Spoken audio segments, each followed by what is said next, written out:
Hi, everyone. I'm Go Derby News and Features Editor Ray Richmond, and I'm here today with Pamela Anderson and Gia Coppola, the star and director, respectively, of the feature drama The Last Showgirl that focuses on a Las Vegas performer whose iconic show is about to close after 30 years and her relationship with her daughter. Welcome to you both. Uh, Before we get started chatting, let's take a look at this clip of a pivotal scene from The Last Showgirl. You should have told me 100 years ago to quit this stupid bullshit! What? God, you saw it happening. You saw me losing Hannah. You didn't even say anything. You were there! What? No, yes. Look, we didn't know what was going on. Look, we didn't know what was going on with Jim. Yes, you did. You and Jody want me to be your mother, but I already have a daughter. I have one! No, Shell, look, we love you. We'll bring... I don't love you! I don't care! I don't care. Look what I have to show for the last 30 years of my life! I don't even get to keep a piece of my costume! Shell, where are you going? Look, I don't know. And I don't have to tell you! No, the big Grammys said I can drive. Shell, you shouldn't be driving. I'm not going home!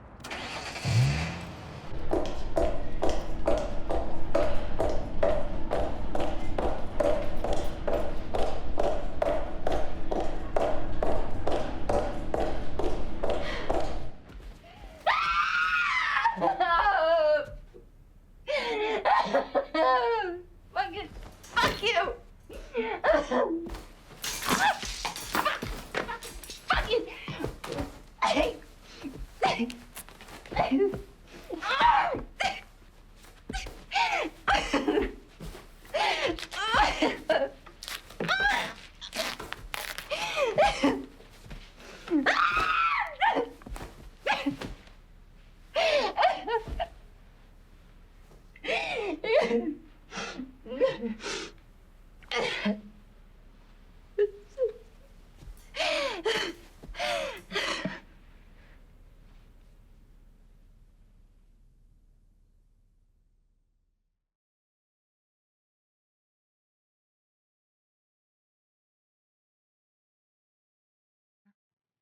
So, Pamela, clearly your character is in the throes of kind of an emotional meltdown there. What brought that on?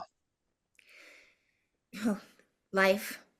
I think it's a culmination of everything. I mean, when I read the script, when I worked on this, you first work on your script and you work on what is the objective of the story and then the objective of the character and what are her obstacles and what has she gone through in her life. And this was probably was this three quarters kind of the way through the movie.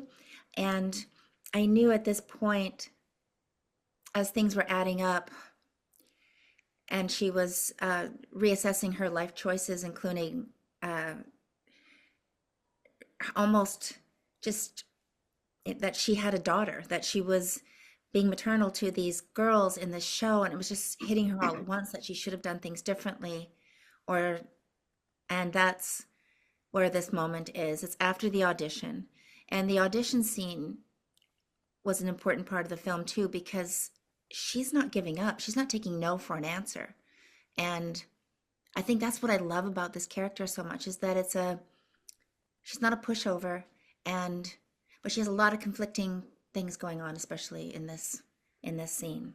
But I worked on this scene. This is a very important scene for me. I worked on it very hard before I even came to Las Vegas, but also, Gia and I collaborated, and I think if the character has forward motion and she's on her journey, no matter what someone throws at you, the director or anybody, you're just still on your journey, and you're just going through what those moments are. So whatever she gave me, I was still going for it, but it was just adding things to it. So it was really an exciting scene and a massive release too. I think especially when she's ripping up those wings. I mean, I was ready to do that. And again, it's a transformation. It's a character. It was a complete departure from my own life, but I had a lot to draw on, a lot to use. I was going to say there's a lot of catharsis going on here. I'm getting, and also in that you just brought up the audition scene, where there's also plenty of catharsis, and especially when you shout, "I'm 57 and beautiful, damn it," and did I hear that you weren't supposed to actually say your actual age, that you were supposed to say 50? The line was, I'm 50 and I'm beautiful. And I thought, enough of this watering down age and show business. I'm just saying my name, but we want to all, that is a part of this industry is, I'm 50-ish. I was like, no, I'm going for it. I'm 57 and claiming that right now. Right on. Um, Going back to what led us here, Gia, I hear that when you originally approached Pamela's agent with the script, you got an instantaneous turn down. Um, why do you think that happened? Was it perceived as like too small a project? Um, I don't know if there's really much more to add to that subject matter, but uh I just, I felt like Pamela had to play this part, and um I couldn't see this movie any other way than it being with Pamela. And I'm so grateful that our paths um connected, and we're here to sort of celebrate this amazing performance. Um, why were you so sure that Pamela was your Shelley going in, Gia? Well, watching her documentary, I, you know, I could see a lot of parallels of Pamela and Shelley, and just their their sensitivity and gentleness and kindness, and always sort of finding the light no matter sort of what life sort of throws at them. And I could see also someone just craving to express herself as an artist, and reading her book too. And she's such a cinephile, and she's deep in philosophy. And I just knew, with all of the ways that she sort of approaches life, but also she's just sort of a well of artistry, that she was going to bring so much to the table, to this character, and that it was enough of a character and dissimilarities to her as a person that it would be enticing, I hoped, for her as an actress to dive into. Pamela, I've seen you quoted also as saying, I've been preparing for this role my entire life. What did you mean by that? As a young girl, I overcame things in my own way, in my imagination. And I think that was the beginning of this kind of, topsy-turvy journey. And I use that in this movie. I feel like it's never too late to pick up where you left off, even if it's 4 years old. And so I had a picture of myself at 4 years old on the cover of my binder, and I just said, I have to get out of the way. She deserves this. And right from that pivotal moment in my life, and it's documented in my book, those are the things that kind of, you know, started to define me early on and throw me off my track. And my sense of self-worth was confused. And I could just bring all of those feelings, all those ways that I have been dealing with it, into this character. I imagined that she had a difficult childhood, that she had found a way to express herself that was so meaningful to her. I empathize with the character so much. And as a mother, um, still, doing the best you can with the tools that you've been given.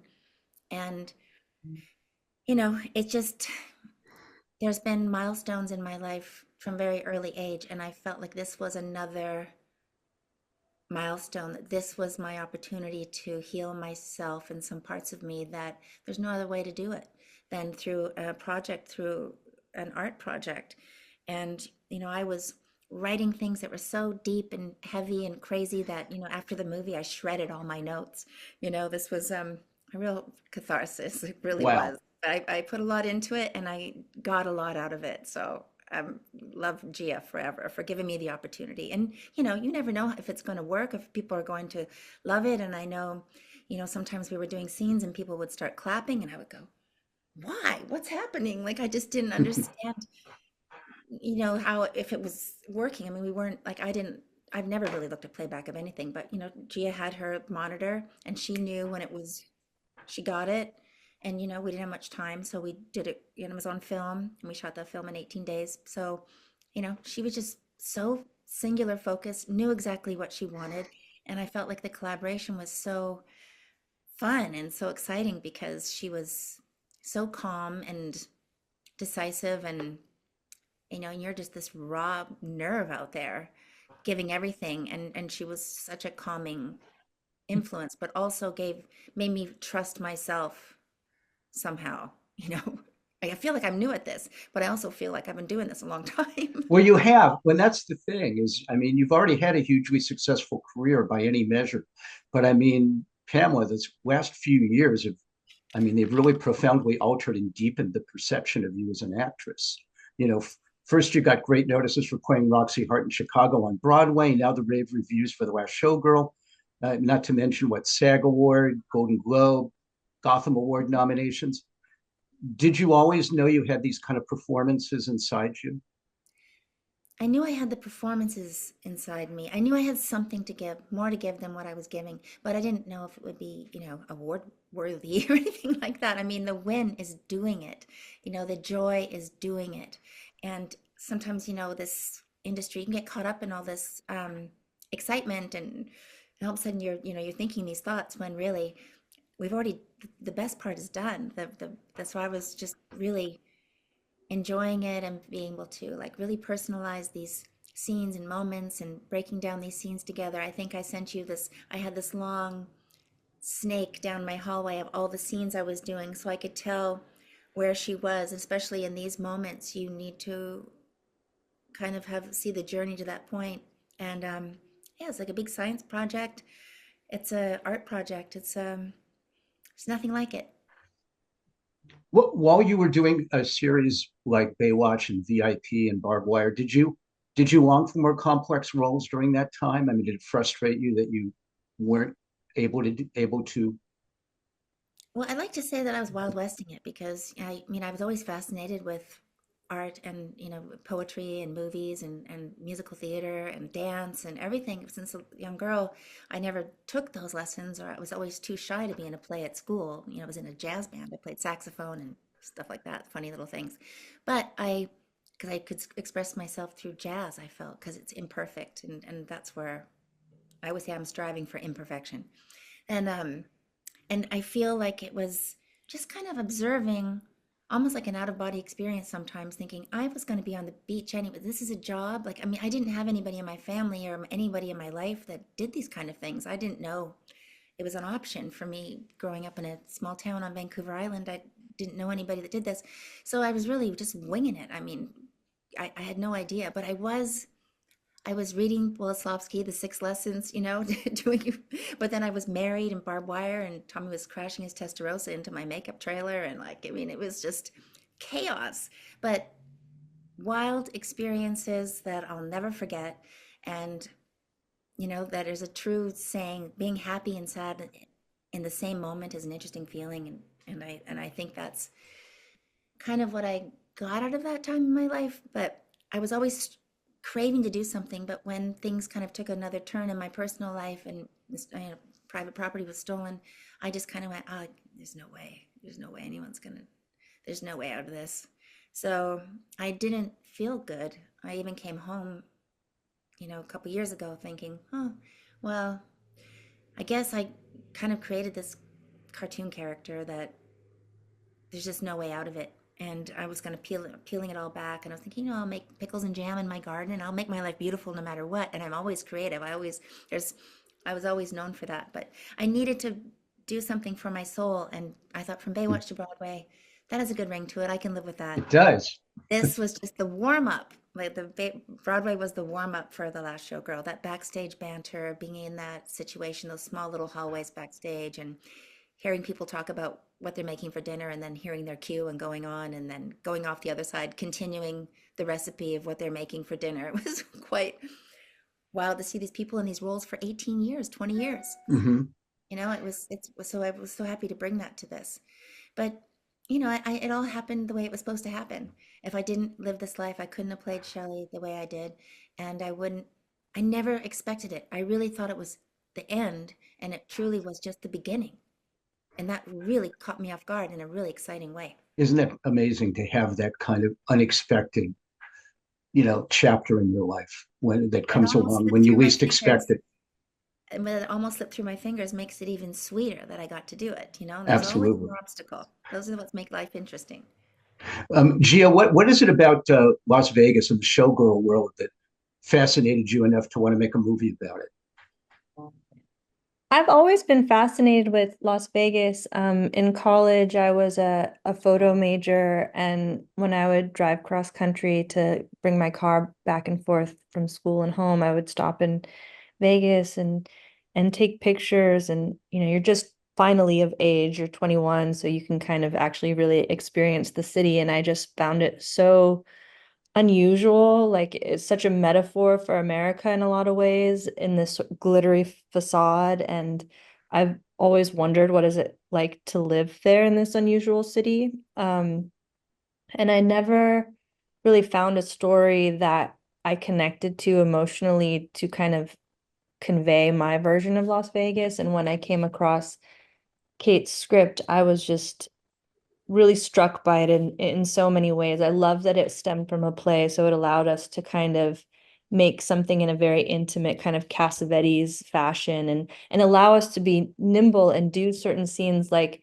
what I love about Pamela's performance in the scene that in the clip that we showed is she was able to tell us when she was really in the moment and emotionally ready to do it. So we could be nimble and move camera and access her emotion when she's in her raw state. She's not having to wait for, camera crew and lights and everything to set up for her for that shot. So I was really grateful for that kind of process. But and Kate's script, it's a mother-daughter story. I've always longed to sort of tell that story. I was raised by a single mom, and I love and relate to also just the sort of chosen work family that you create. And I found it so interesting. I didn't know about the showgirl world and community, and it was really interesting to learn about and dive into. And I think that's what movies help do is they